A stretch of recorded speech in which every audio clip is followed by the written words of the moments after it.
Assalamualaikum warahmatullahi wabarakatuh. Selamat berjumpa dengan saya dalam perkuliahan masalah keuangan.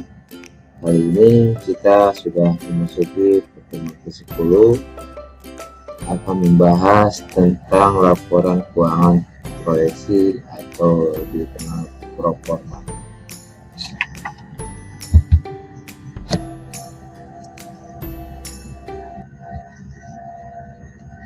Bahwa laporan proyeksi ini adalah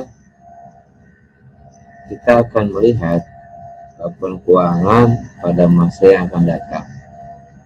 Tentu hal ini bermanfaat untuk membuat satu budgeting ya, yang kita harapkan pada saat mendatang. Di sini dalam penyusunan laporan keuangan performa atau proyeksi ini tentu merupakan asumsi ya yang kita harapkan berupa tingkat pertumbuhan penjualan, perilaku biaya, tingkat investasi, dan juga kepastian. Kemudian juga analisis bisa merubah asumsi tersebut untuk melihat sensitivitas dari keuangan terhadap perubahan asumsi tersebut. Lalu prosedurnya adalah satu, kita memproyeksikan penjualan untuk sejumlah periode pada masa yang akan datang. Jadi kita tentukan dulu tingkat penjualannya ya. Kemudian yang kedua, proyeksikan biaya operasionalnya, yaitu HPP, biaya penjualan dan juga biaya administrasi, biaya pajak di luar bunga, dan kemudian menentukan proyeksi pendapatan operasional. Lalu ketiga, memproyeksikan total aset, hutang dan modal saham yang diperlukan untuk mendukung tingkat operasi yang diproyeksikan. Kemudian menentukan biaya pendanaan dari hutang pada poin ketiga, dan kemudian menurunkan dari pendapatan operasional untuk memperoleh laba bersih proyeksi. Dan kelima, menurunkan laporan aliran kas dari laporan keuangan yang diproyeksikan.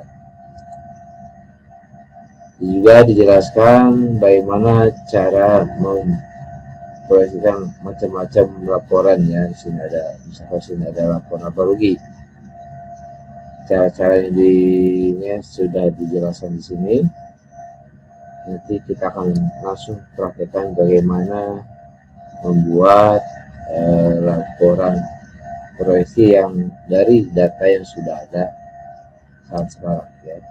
Ini sudah dijelaskan cara-caranya, silakan dipelajari bagaimana memperoleh neraca, laba rugi ya dari kondisi yang ada di juga yang kita harapkan, termasuk memperhatikan hutang dan modal saham, termasuk memperhatikan biaya pendanaan dan juga aliran kas.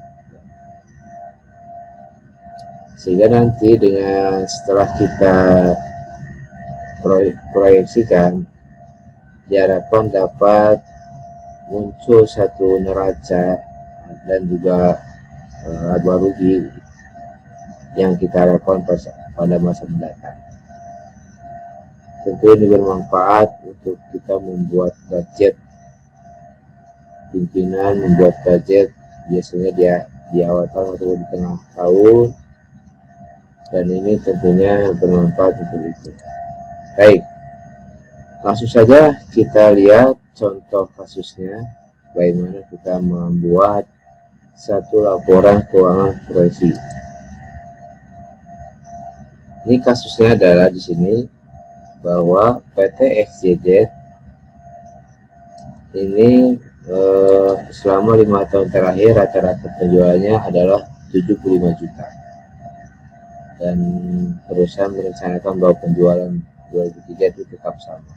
Ini kita tentukan dulu penjualannya ya, minimal sama dengan yang sudah pernah terjadi.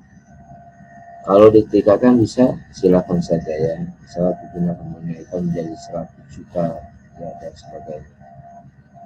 Dan ini adalah angka-angka rasio yang diharapkan atau dipertahankan pada masa mendatang. Ya, misalkan ada perputaran kasnya 25 kali, perputaran piutangnya 25 kali, ini didapat dari analisa rasio yang pernah kita praktekkan ya.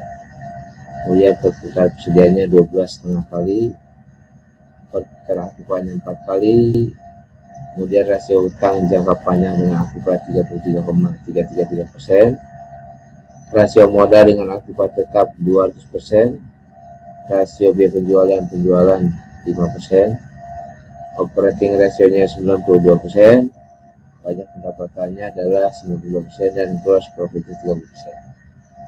Mari kita lihat bagaimana membuat proyeksi atau angka-angka pada masa mendatang. Kita lihat, ini ada neraca pada saat awal tahun ya. Di sini terlihat jumlah aktifannya adalah 15 juta dan pasifannya juga sama 15 juta dengan angka-angka yang tepat seperti ini. Nah, kita proyeksikan dari angka-angka yang tadi disebutkan sebelumnya, nanti akan seperti apa angka-angkanya pada akhir tahun atau awal tahun depan ya. Kita lihat sama-sama. Tadi disebutkan perputaran kas diharapkan adalah 25 kali ya. Maka sini diketahui kas awal tahunnya adalah 1.500.000 rupiah. Maka kas rata-ratanya adalah 1/25 dikali 75 juta, ini adalah angka penjualan yang diharapkan di tahun depan ya, sama dengan 3 juta rupiah. Ini adalah hasil dari 1/25 kali 75 juta yang 3 juta rupiah, sehingga kita bisa hitung rata-rata kas adalah kas awal tahun ditambah akhir tahun dibagi 2, itu jadi 3 juta rupiah. Maka kita cari X ini ya, ketemu dari mesinnya adalah 6 juta dikurangi 1.500 menjadi 4.500 rupiah. Ini adalah kas di akhir tahun yang diharapkan. Lalu selanjutnya kita lihat piutang, sama, dia diharapkan 25 kali dan piutang awalnya adalah 1.500.000 rupiah. Tentu ini sama dengan kas ya, jadi tidak perlu kita hitung lagi. Maka piutang akhir tahunnya adalah 4.500.000 rupiah. Lalu kita lihat perputaran persediaannya, ini yang diharapkan adalah 12,5 kali, sementara piutang awalnya adalah 1.500.000 rupiah. Kita lihat 1/12,5 kali 75 juta adalah 6 juta rupiah. Maka persediaan awal tahun dan tambah tahun bagi 2 harus sama dengan 6 juta. Didapatkanlah nilai persediaan di akhir tahun adalah 12 juta dikurangi 1.500.000 rupiah menjadi 7.500.000 rupiah. Sementara perputaran total aktiva yang diharapkan adalah 4 kali, sementara di aktiva awal tahunnya 15 juta rupiah tadi ya total aktiva. Maka kita lihat rumusnya 1/4 dikali 75 juta rupiah menjadi 18.750.000 rupiah. Ini kita hitung awal tahun dan akhir tahun dibagi 2 harus 18.750.000 rupiah, sehingga didapatkan angka aktiva akhir tahun adalah 37.500.000 rupiah dibagi 15 juta adalah 22.500.000 rupiah. Ini angka yang tadi kita akan simpan di dalam laporan neraca untuk tahun depan ya. Dan untuk menghitung aktiva tetap tentunya total aktiva dikurangi aktiva yang tadi yang sudah dihitung ya, sehingga didapatkan yang aktiva tetapnya adalah 6 juta rupiah. Sehingga bisa kita lihat ya, lihat dulu ini neraca tahun depan akan seperti ini. Kasnya 4,5 juta, piutangnya bersama 4,5 juta, persediaan 7,5 juta, aktiva tetap 6 juta, sehingga totalnya Rp22.500.000 ya. Ini berarti proyeksi neraca di akhir tahun nanti ya. Sekarang untuk sebaliknya di sisi pasifa kita lihat ya, menjadi seperti ini, seperti apa kita lihat bahwa rasio antara hutang jangka panjang dan aktiva adalah 33,33%. Maka hutang jangka panjang adalah sepertiga dikali Rp22.500.000 menjadi Rp7.500.000 ya. Maka hutang jangka panjangnya adalah Rp7.500.000. Sementara rasio modal dengan akibat tetap adalah 200%, artinya modalnya 2 kali lipat ya, dari sebelumnya 6 juta menjadi 12 juta.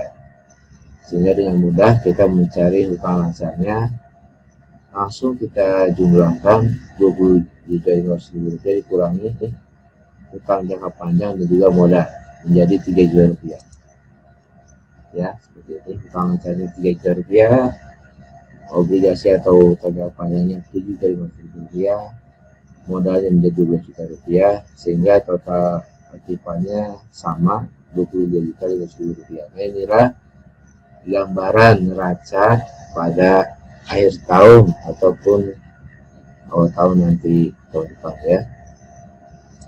Itu neraca. Baik, sekarang kita laba ruginya ya. Sementara di sini profit marginnya yang diharapkan gross profit marginnya atau laba kotornya adalah 30%. Berarti kita hitung 30% dikali penjualannya Rp75 juta adalah Rp22.500.000, sehingga diketahui harga pokoknya penjualan dikurangi laba kotor menjadi Rp52.500.000 ya. Ini adalah HPP-nya. Sudah ketemu, penjualannya adalah Rp75 juta dikurangi HPP Rp52.500.000 menjadi laba kotor Rp22.500.000. Kita lihat sekarang mencari biaya-biayanya ya. Di sini kita lihat operating ratio-nya adalah 92%. Maka rumusnya adalah operating ratio HPP ditambah biaya operasi dibagi penjualan. Maka kita hitung HPP-nya Rp52.500.000 tambah biaya operasi bagi 92% dikali penjualnya Rp75 juta, maka diketahui operasinya adalah 69 juta dikurangi 52.500.000 menjadi Rp16.500.000 ya, biaya operasinya 16.500.000. Lalu rasio biaya penjualan dengan penjualan adalah 5%, maka kita hitung 5% dikali Rp75 juta adalah Rp3.750.000, sehingga didapatkan biaya admin dan umumnya total biaya operasional 16,5 juta tadi dikurangi biaya penjualan menjadi Rp12.750.000. Sedangkan pajak pendapatannya adalah 50% dikali laba bersih ya, menjadi Rp3 juta. Nah, akhirnya kita dapat melihat laporan laba rugi proyeksi untuk akhir tahun ya. Kita lihat penjualannya Rp75 juta, HPP-nya Rp52.500.000, laba kotornya kita kurangi menjadi Rp22.500.000. Kemudian biaya operasinya tadi totalnya ada Rp16.500.000 dengan posisi biaya penjualan Rp3.750.000 dan biaya umumnya adalah Rp12.750.000 ya, sehingga didapatkan laba bersihnya, laba kotor dikurangi biaya menjadi Rp6 juta. Sementara pajak pendapatannya adalah 50% ya, berarti Rp3 juta guys. Jadi didapatkan laba setelah pajaknya adalah Rp3 juta. Nah, jadi para mahasiswa semua, untuk menghasilkan laporan proyeksi ini adalah didapatkan dari angka di awal tahun ditambah dengan asumsi-asumsi yang kita harapkan untuk akhir tahun nanti. Tentu asumsi ini juga didapatkan angkanya dari analisa rasio yang pernah kita buat ya, ataupun rata-ratanya kita gunakan angka tersebut untuk memproyeksikan laporan keuangan di akhir tahun nanti. Demikian yang bisa saya sampaikan dalam kesempatan kali ini, mudah-mudahan bermanfaat. Terima kasih. Assalamualaikum warahmatullahi wabarakatuh.